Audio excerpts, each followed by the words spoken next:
Hi guys, my name's Will, and today we're going to be walking across the grounds at Carton and talking a little bit about the eastern flank of the battlefield. Now this is probably not as well known as the breakthrough at the center at Carter House, but this is something that we're trying to change because this in fact is a major part of what goes on across the battlefield. Now where we're standing right across through here would have been the grounds that Loring and Walthall and French's divisions cross on the eastern flank of the battlefield. They are the full eastern third of the Confederate advance. Now, Loring's division would have crossed the grounds right here at Carton.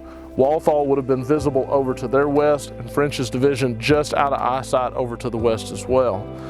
As they're moving out of their battle formations, as they're moving towards Franklin, these guys are going to be shoulder to shoulder across the fields, and eventually the house that they're going to see is Carton right here.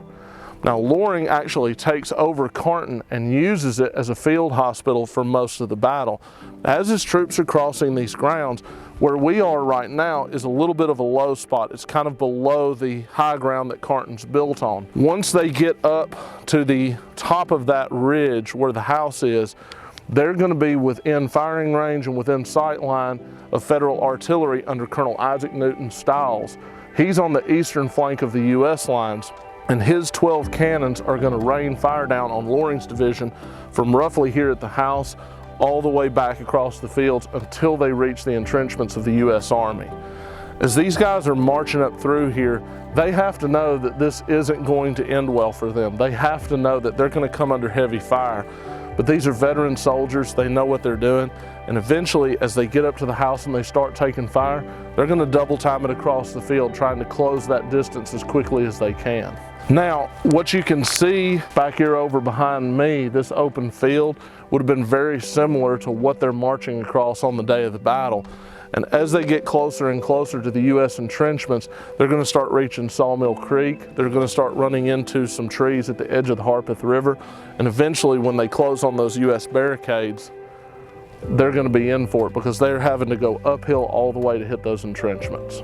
So at this point, we're on that ridge that I was talking about. We're on the highest point around Carton. Carton's over here to my right. Back over to my left behind me is going to be the beginnings of Sawmill Creek. So this is the ground that you'd have had Loring's men moving across. Through here would have been Walthall's men, and just on the far side of the tree line going up Sawmill Creek is going to be Edward French, or Samuel French's division. My apologies.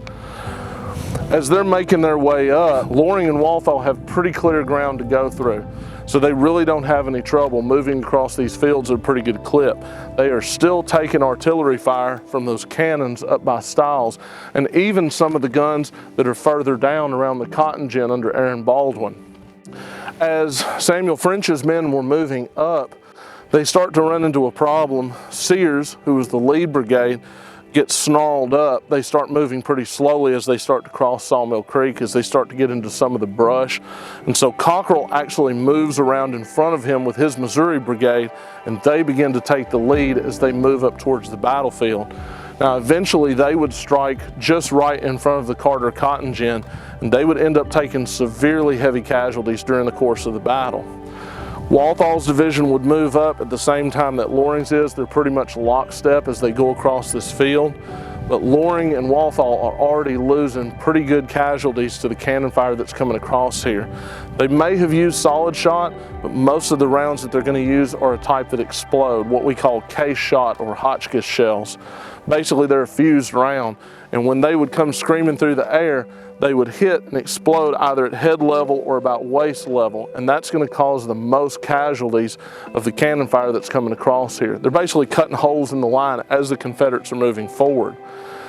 Now, when they get up to the Federal barricades, which is just almost a mile away from us, they're running up against some of the strongest entrenchments that have been built across the battlefield. Stiles and Casement's brigade had had plenty of time to build their entrenchments. They're very strong, they're very high, and most of that eastern flank under the U.S. Army actually has what's called an abattis put in front of it. It's basically a brushwork hedge of thorny, really tough trees that they've lined out into kind of a row in front of their works. When the Confederates are hitting that, they're fighting to fight through that tangle, that thorn, that mess. And as they're trying to cut their way through, they're still coming under artillery fire and rifle fire, but this time at near point blank range. The cannons would have swapped over to canister loads, which is effectively a shotgun round, and they are again cutting literal holes in the lines as the Confederates are trying to approach those works. They suffer pretty heavy casualties over the course of this battle simply because they had to move across this open ground and they had to attack some of the strongest entrenchments that were on the battlefield. So we're standing in the McGavock Confederate Cemetery, which is located on the grounds here at Carnton. Once this battle runs its course, which is roughly from 4 p.m. to 9 p.m., Loring's division alone takes around 670 casualties over the course of a 5-hour battle. A lot of those wounded in Loring's division, and probably even a few from Walthal's division, were taken back here to Carnton. And Carnton would end up being a field hospital for nearly 7 months for the Confederate soldiers. Unfortunately, however, there are many more laying on the field dead, and some would die even well after the battle's over. So when we look at these gravestones, these are all of the men who lost their lives, were buried on the battlefield, and eventually moved here as part of Movement 1866. But as you look across these graves, these are men who made this ill-fated charge across 2 miles of open ground to hit entrenchments surrounding the town of Franklin. Ultimately, General John Bell Hood sent his men in thinking that if they could hit hard enough, if they could fight long enough, that maybe they would break the Army of Ohio here, the U.S. forces, and perhaps be able to reclaim Nashville and reclaim control of Tennessee. Maybe they could turn the tide of the war. But Hood has to make hard and fast decisions, and as a young man who really hasn't been introduced to this level of command before, I think after this battle he ultimately realized what the cost of those decisions were. When these men moved across these fields, they're veteran soldiers. They know their job, but at the same time, they know that some of them are not going to go home. And ultimately, after you make a charge like this, the field would have been covered in wounded and dead until they could be either buried or taken to hospitals. And what you wind up with is something like here at Carnton, which is 1,496 graves of men who did not survive this assault for one reason or another. This part of the battlefield was no less important for the soldiers here than for the soldiers in the center at the breakthrough or on the western flank under William Bates' division. This part of the battlefield cost just as many lives as any other part.